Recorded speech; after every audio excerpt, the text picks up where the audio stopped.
4 true mysterious stories from Hannah Rawlinson to Kayla, Misty Tasker, and Matt. Each terrifying mystery will leave you questioning reality. From eerie encounters to paranormal events, these true chilling stories will haunt you. Like, share, and subscribe for more creepy, haunted, and mysterious stories. I post 2-3 times a week, so turn on notifications to never miss a new upload. Now let's get into the stories. On the afternoon of Sunday, February 25th, 1855, a 48-year-old woman named Hannah Rawlinson, along with her husband and a group of her friends, walked quickly down a road in Sheffield, England. As they walked, the entire group was totally silent because they were terrified of what was going to happen next behind Hannah. And her friends on this road was actually another, slightly larger group of people that were keeping pace with Hannah and her friends. They were actually going to the same place as them, except this second group had no intention of going inside that building. They were just there to see what happened. Now Hannah and her friends were totally offended and annoyed by this group that was following them. But they knew there was nothing they could do, and so they just kept on walking in silence. And as Hannah walked in silence, she couldn't help but think to herself, you know, how in the world did I get into this position? At the time, Sheffield, England was a big industrial city with lots of metalworking factories all over the place, and so loads of people at the time were coming to Sheffield to work in those factories. And as the population increased in Sheffield, the city began building all these tenement apartments, which are kind of like these low-quality, cramped, interconnected apartments that are basically cheap and easy to make and house lots and lots of people. Hannah and her husband lived in one of these tenement apartments, and they worked in one of the metalworking factories, which meant their lives were pretty rough and difficult. But recently their lives had become even more challenging when their oldest son had died in a coal mining accident, and this totally devastated the parents. But Hannah definitely took it the worst in her grief. Hannah became very antisocial and began just going to the factory and doing back-breaking labor all day, and then came straight home. She would go to a room by herself and she would just sit there all night and pray and try to communicate with her dead son. Now at first, Hannah's husband basically did the same thing as Hannah. He put all of his energy and his time and his focus on work, even though it was totally back-breaking and miserable, mainly because it was a distraction from this terrible grief he was dealing with. But after several weeks and months went by, you know, Hannah's husband did begin to kind of get back to normal and began to move forward with his life. But he could see Hannah was not doing that. Hannah was totally depressed and isolated, and so he eventually encouraged her to start going back to church and start spending more time with people there, make some new friends, and hopefully being around some people will help you cope with this tragedy. And Hannah had actually taken her husband's advice. She began going back to church. She made a bunch of new friends. She rekindled old relationships, and before long, she was getting that support, and it was helping her kind of move through this grieving process. But ironically, it was this new church support group that had thrust Hannah into a new horrible situation, one that was playing out on the streets of Sheffield, England, as Hannah, her husband, and her church friends speed walked down the road with this big group following behind them. And so in this group of people with Hannah was obviously her husband, as well as her closest friend from church, whose name was Harriet Ward. And then also there was 3 members of the F family. There was Mr. and Mrs. Favell, as well as Mrs. Favell's sister. And all of them were headed to the tenement apartment on Campo Lane, where Harriet Ward and the Favell family lived together, Hannah and her group. And the second group that was following them all came from the same place. They all went to the same church. And that day, for the previous 2 hours before they all took to the streets here, they had been having this really heated argument about what to do about Harriet and the Favell family's basement, or more specifically, what to do about what was in their basement. Some parishioners said that Harriet and the Favell family were just totally making up what was going on in their basement, but other parishioners believed them and said that that basement was so dangerous nobody should go in it. In fact, we should just board up that basement permanently, or we should just level the entire tenement apartment building. And when that idea began gaining some traction, that lots of people in the church began saying, yeah, let block off the basement or knock the apartment down, the Favell family and Harriet, who lived in this apartment building and did not want to, permanently block off segments of it or knock it down, they got so angry that they just stood up and left. And at this point, Hannah and her husband just got up and left with their friends now. Once they got outside, they didn't really have a plan, but they felt strongly that they just needed to get to the Campo Lane tenement department building and at a minimum just be in there to prevent other people from showing up and doing something to the apartment, like trying to knock it down or do something to the basement. And so Hannah and her group began speed walking to the apartment, and this gaggle of other churchgoers who were part of this argument just kind of naturally came outside and followed them. And then when Hannah and her friends reached the apartment building on Campo Lane, they went inside and shut and locked the door behind them. And for a moment, Hannah and the 5 other people she was with, they just stood there in silence, not really sure what to do next. But eventually one of them said, we got to do something about the basement, because if we don't, the people outside will. Hannah walked over to the front of the apartment, where there was a big window that looked out to the street. And when she looked out there, she saw the big group of people that had followed them were all kind of gathering around the small window that looked down into the Campo Lane tenement department basement.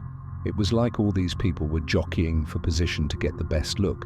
Hannah shut the blind in frustration and then walked back over to the group. And then after a few minutes, Mr. Fable said, you know, guys, it's only going to be daylight for a few more hours. If we're going to do something in the basement, we have to get down there before the daylight is gone. We can't be down there in the dark. The group nodded because they understood why they definitely did not want to be down there in the dark. And then Mr. Favell looked over at Hannah's husband and he kind of gestured, like, why don't we, the 2 of us, go down there together? And Hannah's husband, even though he did not want to go down there, he just nodded and said, okay, let's go. Moments later, Hannah, Harriet, and the 2 Favell women watched as the 2 men opened up the basement door, turned around and looked at the women, and then they slowly began descending the stairs. And then after a couple of minutes, the only sound coming out of the basement was the sound of these 2 men using big metal tools to attempt to break up the stone floor in the basement. For the next 2 hours, Mr. Favell and Hannah's husband continued to smash up the floor in the basement, but every time they removed a big piece of stone, all they'd find was dirt underneath. There was nothing else. Meanwhile, outside, the crowd, looking in that window into the basement, was only getting bigger and bigger. It was no longer just other members of their church. It was now just random people who saw this big group and walked over to see what was going on. And Hannah, who was at that window looking out into the street, she was seeing this group growing and seeing how rowdy they were getting. And it was starting to make her really nervous. But the nerves she felt about the Sea Crow were nothing compared to the nerves she felt about her husband and Mr. Favell still being in that basement. Now that the sun was about to set, she did not want them down there in the dark. And finally, when the sun did set and the 2 men still had not come up, Hannah just rushed over to the basement and yelled for them to stop what they were doing and get up here. And the 2 men did as she asked. They dropped their tools and came upstairs looking totally dejected. They had not found the thing they were looking for down there, which meant they had failed. But Hannah and her friends were hoping that now that it was dark outside and the people outside could no longer actually see into the basement because it was too dark, that maybe the crowd would disperse. But as Hannah, her husband Harriet, and the Fells sat down to have some dinner in the apartment, they looked outside periodically, and they saw the crowd was not going away. If anything, the crowd was still continuing to get bigger. Now, you got to remember, this is Sheffield, England in the 1800s. This was a tough place to live. Everybody's working at these factories, doing this awful work, 7 days a week for very little money. And there's virtually no entertainment anywhere. It's basically just work, work, work until you die. And so when people in Sheffield saw this big group of people at night standing around this apartment window, it was exciting, and that was pretty rare in their lives, and so they were not about to leave and go home because their lives at home were terrible. And so by about midnight, there was this huge crowd right outside of the Campole Lane apartment, and it meant that, Hannah and her husband really couldn't leave to go back to their apartment. They were kind of trapped because of this crowd. Also, the crowd was really starting to get rowdy, and the Favell family was starting to get worried that a fight would break out near the basement window, and then maybe the window would break, and then these people would storm into their apartment and maybe rob them. I mean, they didn't know. And so Mrs. Favell came up with this plan to try to get the crowd to leave them alone. And so she ran over to one of the biggest windows on the first floor, and she pulled down the curtain rod and the curtain attached to it, and she handed it to her sister and said, "Go down in the basement and use this curtain rod and curtain to block out the one window. This crowd has to look into the basement. If they can't see into the basement, then they'll likely just leave." But Mrs. Favell's sister, after being handed this curtain rod, she's like, "I don't want to go in the basement. It's the middle of the night. I'm not going down there." And over the next couple of minutes, the entire group just kind of bickered about who should be the one to go down into the basement to cover up this window. And nobody wanted to do it. And finally, Hannah, who she's lost her son recently, she just wants to go home at this point. But she can't because of the stupid group. She finally just snaps and says, "You know what, I'll do it." And so she snatches the curtain rod and just walks right over to the basement door. She opens it up and begins descending the stairs before anybody else could stop her. And as she did, her husband and Harriet and the Favell family, they all crowded around the top of the basement stairs, looking down, kind of waiting to see what would happen last night. And so they all heard as Hannah turned the corner and walked over to that window, and they could hear her kind of messing around with the curtain as she put it in place. And then even though they could not see her down there because the basement's totally dark, they can't see the window. They heard Hannah call out that she was done. She had put the curtain up, it's blocked, and now she was going to come back upstairs. But after she yelled to them that she was coming back up, it went completely silent in the basement, and for like 5, 6, 7 seconds, all the people at the top of the stairs are waiting anxiously for Hannah to turn the corner and come up the stairs to safety.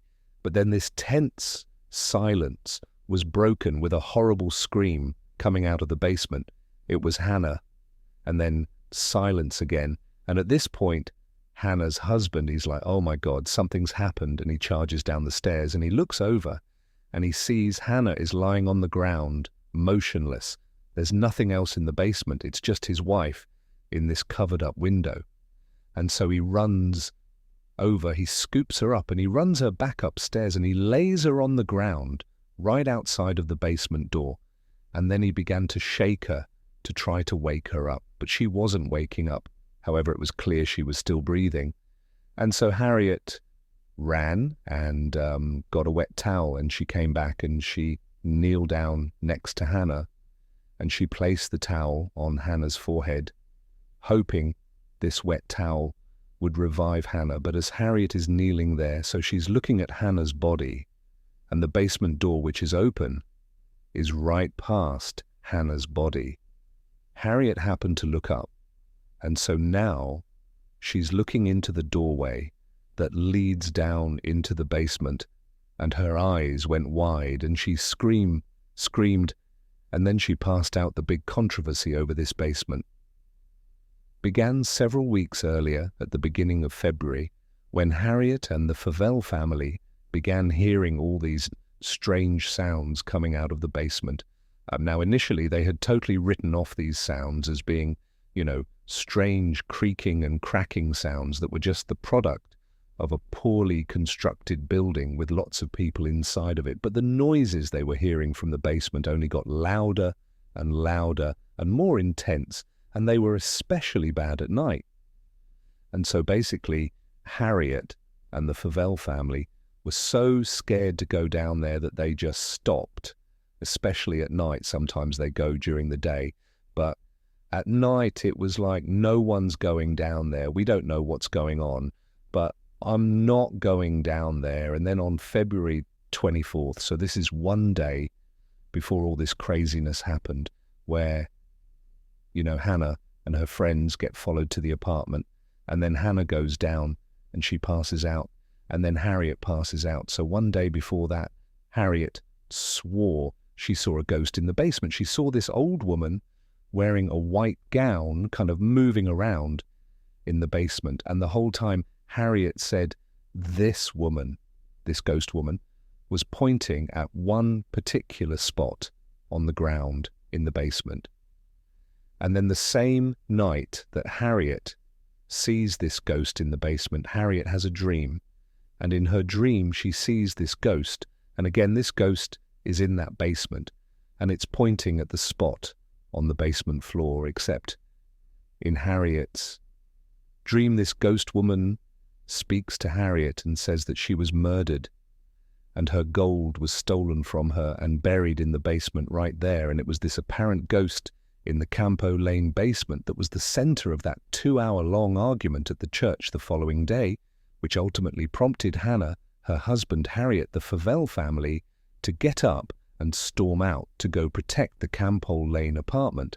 And then also the secondary group followed right after them, really just to see if they were going to go confront the ghost, because a lot of people thought that's what they're going to go do. And that is basically what Hannah, her husband, and her friends ended up doing. They decided the two men would go down into the basement and attempt to dig up the floor in hopes that they might find this gold that was stolen from this murdered woman and buried in the basement. But they obviously did not find the gold, which ultimately led to Hannah going down and passing out, and then Harriet also passing out Hannah. And Harriet would wake up after passing out, and when they woke up, they would tell these terrifying stories about what they saw. Hannah said she went down the stairs, she went over to the window where all the crowd was looking in, and she managed to get this curtain up, and then she yelled upstairs to her husband and her friends that she was coming back up. But when Hannah actually turned around to go to the stairs, she realized the ghost was in the basement with her. There was this old woman wearing a white gown standing between Hannah and the stairs. She was blocking her way, and this woman was staring at Hannah really intently. And then Hannah screamed, and this ghost charged at Hannah and basically went through her body. And it was at that point that Hannah passed out onto the ground. As for Harriet, when she came to her story, was even more terrifying. Harriet said, after she placed that wet towel on Hannah's head, she looked up and she saw the woman in white walking up the stairs, staring directly at Harriet. And Harriet, she froze and kind of leaned back and just stared at this woman. And the woman, she came right to the top of the stairs. She stopped in the doorway, and then she opened up her mouth grotesquely wide and just continued to stare directly at Harriet. And then with slow, trembling hands, the woman began taking off her nightgown, which eventually fell to the ground. And Harriet saw this woman was covered in cuts and gashes all over her chest and neck. And then Harriet let out a scream, and she passed out too. Not long after Hannah and Harriet both came to and told their horrible stories, the police arrived outside and dispersed the big crowd, which meant Hannah and her husband could finally leave and go back to their own apartment, and they would. But just 12 hours later, Hannah would die. The Sheffield coroner held an inquest into Hannah's death, but he could find no scientific explanation for why Hannah actually died. And so on her death certificate, it basically says she died of fright. She was literally scared to death following Hannah's very bizarre and basically unexplained death. Harriet, who would survive, and the Favell family, they just moved out. They could not stand to be at that apartment any longer. And then also many more people who lived inside of this tenement apartment building on Campole Lane, they also moved out because, again, it was just too terrifying to be near this basement. To this day, we still don't have a better explanation for what happened to Hannah. She was in good health, all things considered, when she died. And so really, this didn't make any sense. And so this case still is one of the only in recorded history where somebody apparently died just from getting scared. In 2010, Kayla was a senior at the University of California, Santa Barbara, a big party school. And one Friday evening, Kayla and her friends were at a big party, and Kayla was having a great time. But she was starting to feel really tired. And so she asked her friends if maybe they wanted to leave early, but none of them did. And so Kayla left on her own. Luckily, her house was just down the road. And so she was at her front door in a matter of minutes. That night, her two roommates, who were also college seniors, had decided to stay in and just have a nice night with a couple of friends, having some wine.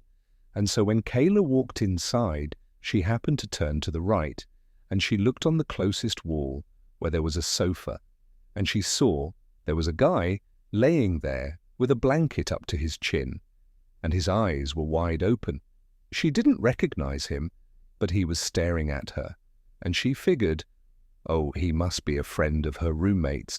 But as she walked across the room, she kind of glanced back at him, and he had pulled the covers down slightly, and he had lifted his head up, and he was staring at her kind of menacingly.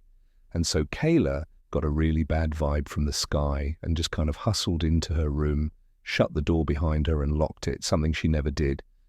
And a few minutes later, she was in her bed, and she was passed out. A couple of hours later, she woke up to what sounded like tapping on wood.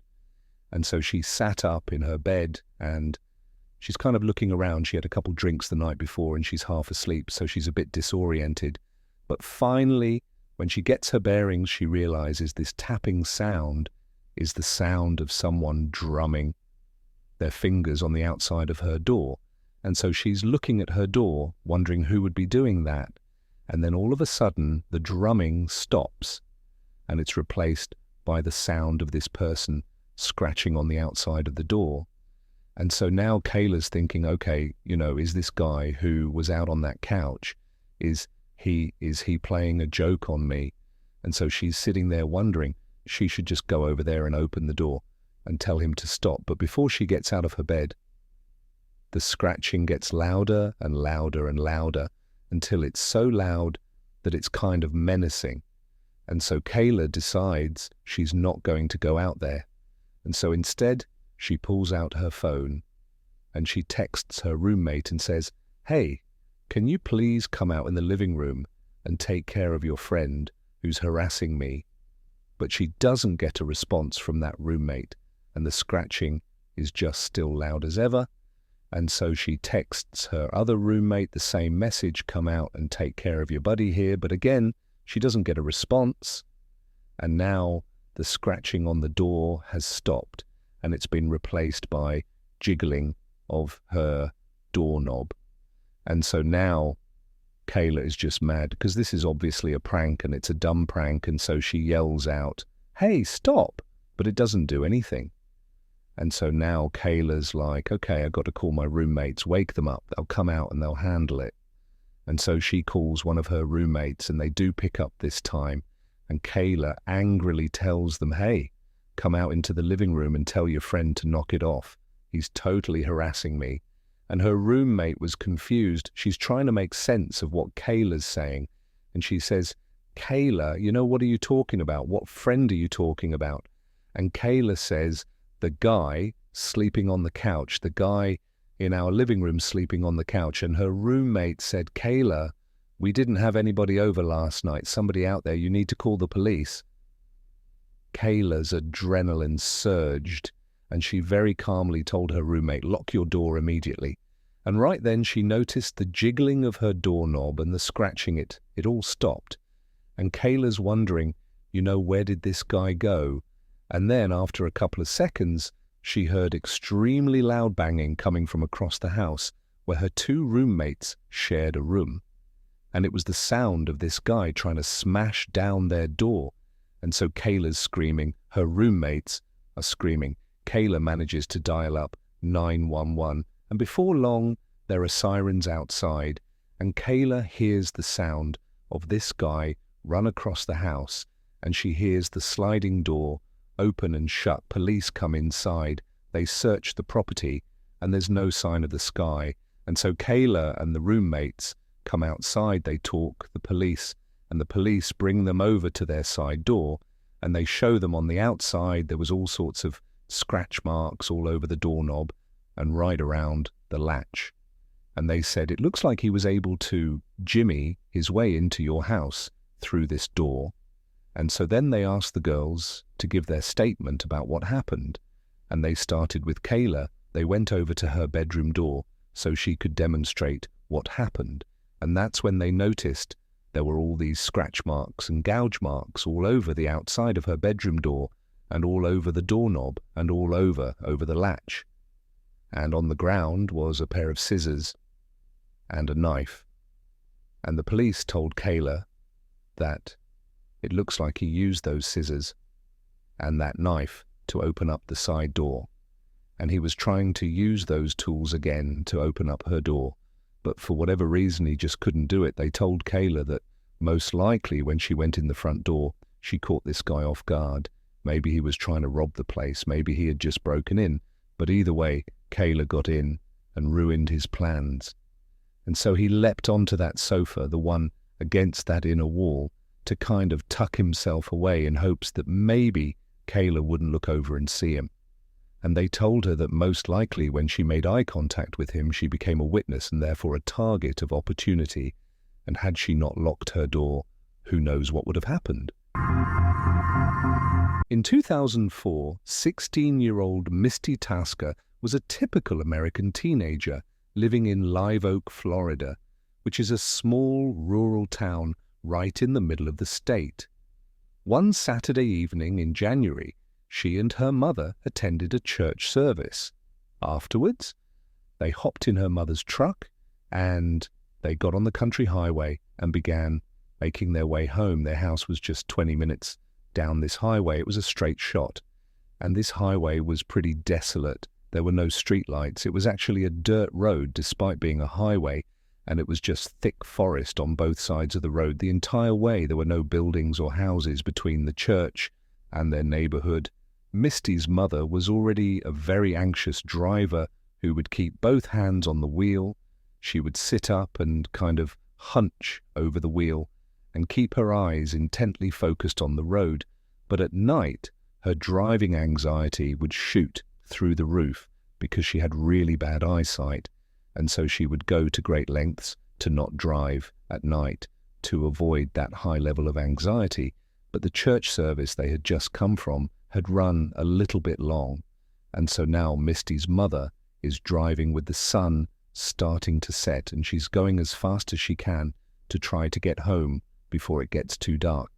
And so as they're bombing down this road at about 55 mph, despite it being about a 40 mile per hour zone, Misty, who's in the passenger seat, just happens to look over at her mother for no particular reason. And as she's looking at her, she notices out her mother's window, it looks like there's a little girl sitting on the side of the road. What's a child doing out here in the middle of nowhere? She says to her mum, "I think I just saw a little girl." And Misty's mother, who's high up on the wheel, she did not hear Misty the first time. She's just focused on driving and trying to get home. And so Misty says, again, "I think I just saw a little girl. We need to go back. I don't know what she's doing, but I feel like we need to go back and make sure she's okay." And so Misty's mum looks over at her, and she's not prepared to turn the car around. That means staying out later, and it means she's going to be driving in even darker conditions. And so she's like, did you really see someone? Because we got to get home. And Misty's like, Mum, I'm pretty sure I saw a little girl. We have to go back. And so finally, Misty's mother, she's very annoyed, but she stops the car. She does a 3-point turn, and she begins driving back up the road where they came from towards this girl. Now, they had only made it about a half mile from where Misty believed she had seen this girl, and so pretty quickly they slowed down because Missy said, I think she's in this area. And they both began scanning the right side of the road because that's where she's going to be. Now that they've turned around now, it was starting to get very dark outside, but there was enough light and they had headlights. They were pretty confident they'd be able to spot this girl. And so as they're slow rolling down the road, they both see this girl a little ways up on the right-hand side. Her back was to the road. She had her knees tucked up to her chest, and she was rocking back and forth. Misty's mother made a comment that it was a little bit surprising that this girl was out here. I mean, there's really nothing around here. There's no houses, there's no buildings, there's no trails to be walking in this forest on either side. It was just kind of thick forest. And so she just thought it was very strange that this girl would even be out here, especially because there's not any traffic on this road. And so Mrs. Mother began slowly rolling up to her, and she told her daughter that instead of just stopping right away, let's just drive past her and get a look at her, and then we'll turn around and see if she needs any help. And so as they got right up next to her, they realized she was not a little girl. She was a young teenager, but she was not a young child. And as they drove right past her, they would expect her to turn around and acknowledge the car creeping up on her, considering there's no other traffic in the area and you're just some person sitting on the side of the road. You should definitely turn around and see what's behind you. But the girl did not acknowledge them. She just continued to have her knees up to her chest and rocked back and forth. And so Misty and her mother are a little bit freaked out by this, but they drive past her about 50 meters. Misty's mother does a 3-turn, and when they're looking back down the road, where the girl should now be on their left-hand side, they're oriented back towards their house. Now she wasn't there anymore, but there were no streetlights. It was now almost completely pitch dark outside, and so all they had was the headlights. And so Misty told her mum, drive up a little ways. Maybe the girl stood up and moved and we just can't see her because she's not in the headlights. And so Misty's mum began driving down the road and kind of turning slightly towards the left to shine the light more to the left. But there was no sign of this girl. For good measure, they turned right slightly to shine the lights more to the right-hand side of the road, but there was no sign of this girl. And so Misty and her mother just slow roll back down the road, kind of keeping their eye out on both sides. But after traveling for several minutes, going about 5-10 miles an hour, and seeing no sign of this girl, they decided that, well, she must have just gone back into the woods and gone back to wherever it was she came from. And so Misty's mom began picking up speed, and before long, they had gone maybe 2 or 3 miles away from where they had seen this girl, and they were coming up to this 4-way intersection with stop signs all around. And as they were getting close, Misty's mother gasped, because on the other side of the intersection, on the right-hand side, was this girl sitting on the side of the road. She's got her back to the road, her knees are up, and she's rocking back and forth. And so Misty's mother pulls up the stop sign and then just sits there, and both women are just stunned at what they're looking at. They had just seen her 2-3 miles back down the road. It wasn't possible for her to get all the way up here. And so Misty's mother looks at her daughter and says, do you think it's a different girl? And Misty's like, no, that's the same girl. So they just sat there for a minute until Misty started to panic, and she said to her mum, don't stop. I got a bad feeling about this girl. I don't know what's going on, but you can't stop next to this girl. But Misty's mum, she was definitely weirded out by the situation, no doubt, but she didn't feel good about abandoning this girl in the middle of the night on the side of the highway. And so even though she felt a little bit herself, she told Misty, we have to at least drive past her and ask if she's okay. That's the least we can do. And Misty was not having it. She said, "Mum, do not stop. I got a bad feeling about this. Don't stop near this girl." But Misty's mum let up off the brake and began slow rolling past this intersection. And now at this point, Misty is just absolutely terrified.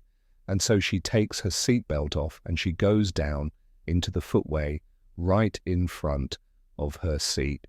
And she closes her eyes and covers her ears, and she just continues to beg her mother to just please keep going, don't stop. But her mother just continues on until she stops right next to this girl who's still just sitting on the side of the road with her back to the road. She's got her knees up. She's rocking back and forth. She's not acknowledging Misty or her mother. And so Misty's mother turns to her daughter and says, "Please roll down your window." And Misty refuses. She's still down in the footwell, still in the fetal position. She's crying, and she's still begging her mother to please just go home. And so Mist's mother, frustrated, reaches across the passenger seat and grabs the knob to roll down the window manually. So she rolls the window down, and Misty, who's down in the footwell, all she remembers is sitting there covering up her ears, and she's crying. And she opens her eyes and she's looking up towards her mum, who's reaching over the seat. And her mum yells out to this girl. And Misty remembers looking at her mum, who suddenly recoils in horror and screams. And then they take off like crazy, flying down the road. Misty jumps out of the footwell and she's looking at her mum and she's like, "What's happening? What just happened? What did you see?" And her mum's got her hand over her mouth and she's speeding down on the road and she's crying now and she's looking at Misty and she just doesn't have the words to describe what she just saw. And so Misty's asking her mum, "What did you see? What happened?" And finally, her mother just said she didn't have a face. She didn't have a face. It was hollow. There was nothing on her face when she looked at me. And so Misty screams and she's crying and her mum is crying, and they speed home. They're home just a couple of minutes later, and they run inside, practically falling over each other to get in the house. And as soon as they get inside, Misty mum calls 911, and she didn't even know how to describe what she just saw, but she knew it was too embarrassing to try to describe it as some girl without a face sitting by the highway. And so she just told the police that they had seen a girl they think needs help. And so the police, they went out and they searched that entire stretch of highway. They looked for any sign of anybody out there, but there was never any trace of that girl.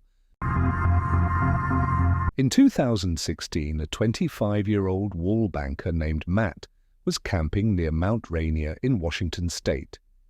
His job was so hectic that in the rare times he got a chance to, he would disappear into the wilderness for a few days to clear his head. Despite living in one of the biggest cities in the world, Matt was actually a very competent outdoorsman, and so for this trip, he decided he would stay way off any trail deep in the backcountry in random locations. On the first night, he found a nice clearing in the trees. And so he set up his campsite there. He ate some food over his fire. He pitched his tent, climbed inside, and within a few minutes he was fast asleep. Several hours later, Matt woke up to some strange sounds coming from outside of his tent. It sounded like a couple of animals, or maybe one animal moving around right outside. And so after a while of just hearing this constant sound, he rolled over and he barely unzipped his tent flap just to look out and see if he could see whatever animal it was. And what he saw shocked him. There was a man sitting in front of his fire pit. There was no fire in his fire pit. And the guy was just sitting there with his hands on his knees looking straight down, and periodically he would just kick his feet in the ashes of the fire pit. And Matt didn't even know what to do, so he's just looking at him through this little tiny gap in his tent. And this man all of a sudden looks up directly at Matt and makes eye contact with him. And the guy's eyes go wide and he stands up, turns around and runs away from Matt's campsite. Matt has no idea how to react to this. And so he just quickly unzips his tent, jumps outside and shines his light into the forest looking for the sky. He's thinking to himself, who is this guy? I am in the middle of nowhere in the back country of Washington state. How long was he sitting outside there for? What does he want? And so as Matt is trying to make sense of this totally weird thing, he's thinking, okay, I'm going to look out and I'm going to see his flashlight somewhere, or I'm going to see his campsite, maybe he's set up nearby and he's looking around into the total darkness. He's looking through all the trees, any light source anywhere out there he would see. And there's not one, there's no fire, there's no flashlight, there is nothing. And so eventually Matt goes back inside of his tent, he zips it up, and he's just left kind of dumbfounded. He can't understand how some person was just sitting outside of his tent for no apparent reason, and then vanished into the forest without even turning on a flashlight. And so after a very restless night, finally the sun came up again, and Matt was very relieved. He stepped outside, and after a little bit of time now from this strange incident, Matt started to tell himself that all that was is some guy happened to set up his campsite nearby. It is possible, albeit rare, because we're in the back country, and maybe he was just intoxicated and he wandered over here and, stranger things have happened. So that's probably all it was. And so Matt felt like there was nothing to worry about. He packed up his campsite and he began hiking into the forest. Matt didn't have a planned route. Instead, he had a map and a compass, and he began just kind of wandering in the forest, kind of exploring wherever he wanted to go. And over the next 2 days, he covered at least 10, maybe 15 miles in kind of random zigzag directions. He found a nice clearing and he set up another campsite that night. He set up a fire and he was eating some food near his fire. And then as he's sitting there, he hears rustling coming from behind him. And he's pretty sure it's an animal, so he turns around and he doesn't see anything. And he goes back to eating his food. And then a little while later, he hears some more rustling behind him. And this time he can't really just write it off. Clearly there is something behind him that's moving around, and so he stood up, turned around and remained motionless and just listened, expecting to see maybe a deer come out of the woods. But instead he hears a man's voice come out of the darkness that says, "Do you know how to get to Bell's Canyon?" And Matt Herr starts racing. He knows that even though he can't see him, it has to be the same guy he saw 2 days ago, because they are in the middle of nowhere. He hasn't seen any other hikers or campers or anyone, and clearly this guy has the ability to sneak up on him. And so he's thinking, what does this guy want? I just spent the past 2 days hiking in random directions for 15 miles, and he must have followed me. And so Matt, not knowing what else to do, just says, "I don't know where Bell's Canyon is." And then there's silence, and Matt, one part of him is thinking, I hope this guy does not come into the light. I hope he just goes away. The other part of him is thinking, well, maybe this is a different person that is lost, and they're looking for this place called Bees Canyon, and they'll come into the light. It'll be a big relief. I'll send them on their merry way and everything will be fine. But as Matt is having this wishful thinking, the voice from the shadows does not come any closer, but instead asks the same question a bit more forcefully. This time, "Do you know how to get to Bell's Canyon?" This time, Matt did not respond. Now he was scared. This is not some friendly hiker looking for directions. There's something wrong, and so Matt, knowing he's all alone out here, he knew he had to do something to try to take control of this situation. And so he took a deep breath. He reached down and grabbed his flashlight, and in one swift motion, he lifted his light up and shined it in the direction of this guy's voice. And what he saw was this guy from 2 days ago looking out from behind a tree, right in Matt's direction. He was hiding from him. And when the light hit him, the man barked at Matt to aim it away, and Matt kind of instinctively lowered his light, but now he was too scared to raise it again, and now he knows it's the same guy. This guy has been following me for 2 days. And so for several minutes, Matt just stood there, absolutely terrified. And this guy, he just stayed out there. Matt didn't hear a move. It was just a complete standstill. And then the silence was broken, yet again, by this voice. Except somehow he had moved even closer to Matt. And when he came through, asking the same question, do you know how to get to Bell's Canyon? His voice was so close to Matt that Matt got scared and raised his light up, and the man was standing just a few feet away from him. And this time, the man's eyes got wide, like they did the first time they saw Matt. And he turned around and he ran into the forest again. Matt, not knowing any better, just began running after him, but he only ran for about 30 seconds before he realized the terrain out here is so rough, he's going to fall, get hurt, he's going to get lost, and this guy's already long gone. He somehow managed to run immediately so far away. And so Matt just goes back to his campsite and he's thinking to himself, what do? I have no cell phone service. I'm at least 3 days away from my car and I'm in the middle of nowhere. No one even knows where I am because I didn't chart a course. I didn't tell anyone where I was going to be. And so Matt just grabbed his knife and stood in the middle of the campsite. And for hours and hours, he just kept looking around, expecting this guy to just show up again or start speaking to him from somewhere out in the darkness. It was absolutely horrifying. Finally, by about 3 a.m, Matt was so tired that he had to go to sleep. He hadn't heard this guy again. He didn't see him again. And he figured, I need a little bit of sleep because tomorrow he's going to pack up his campsite and begin this epic journey back to his car. So he climbed in his tent and he had a very restless next couple of hours. Then the sun came up.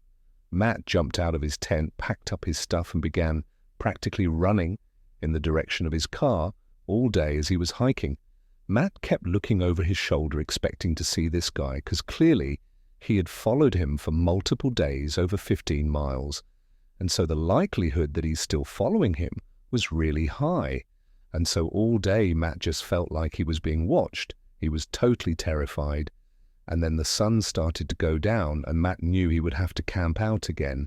And so he found a clear inn in the trees. He set up his campsite and he was so tired from running basically all day and being so mentally exhausted from this experience that he just got in his tent and fell asleep very quickly.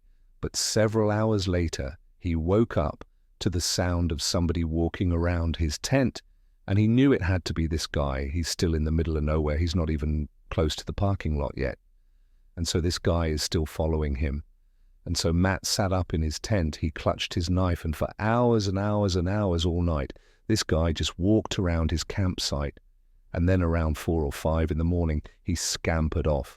When the sun finally came up, Matt leapt out of his tent, packed up his stuff, and literally just began running in the direction of his car, hoping that maybe he could get there before needing to camp out one more night. And so all day, as he moved, he's looking over his shoulder, knowing this guy is following him. At this point, it's not even a question. He's somewhere in the forest, but he could never see him. And unfortunately, as the sun was setting, he knew he was not going to be able to make it to his car. He was just too far away. And so at some point, when it got too dark to keep moving, he had to find a clearing and set up his tent again. And so once his tent was set up, he just climbed inside, grabbed his knife, and sat there knowing this guy was somewhere out there. And so Matt climbed inside of his tent. He zipped it up behind him. He grabbed his knife and he sat there expecting to hear this guy come walking around. But after several hours, he didn't hear him. And Matt started to wonder, maybe this guy has left me alone finally. Maybe he's not following me anymore. And so Matt, who was totally exhausted, laid down to go to sleep. And then as he's laying there from somewhere out in the woods, do you know how to get to Bell's Canyon? Matt immediately sat up. His heart began racing so fast that he actually was concerned he might have a heart attack. And he didn't know what to do, he didn't know what to say, so he just sat there holding his knife, and then this guy began running past his campsite, making animal sounds, and he would stop periodically and moan and grunt, and he'd kick up leaves, and then he'd run past his campsite again, over and over and over again, until the sun finally came up, and this guy scampered off back into the woods. Matt didn't waste any time. He left out of his tent, packed his stuff up, and ran all the way back to his car. When he finally got inside of his car, shut the door, and locked it, he cried tears of joy. He was so unbelievably relieved. And he peeled out of the parking lot. He got to a nearby hotel. He finally got cell phone reception, and he considered calling the police about the sky. But he thought, you know, what am I going to tell them? He didn't commit a crime. He was just terrifying. And so he decided not to call the police. He finally flew back to New York, and he just had to accept that there was some strange guy out in the wilderness of Washington state who was able to hunt him over 3 days and 30 miles in rugged terrain without the use of a flashlight, without any gear, and all he ever said to Matt was, "Do you know how to get to Bell's Canyon?"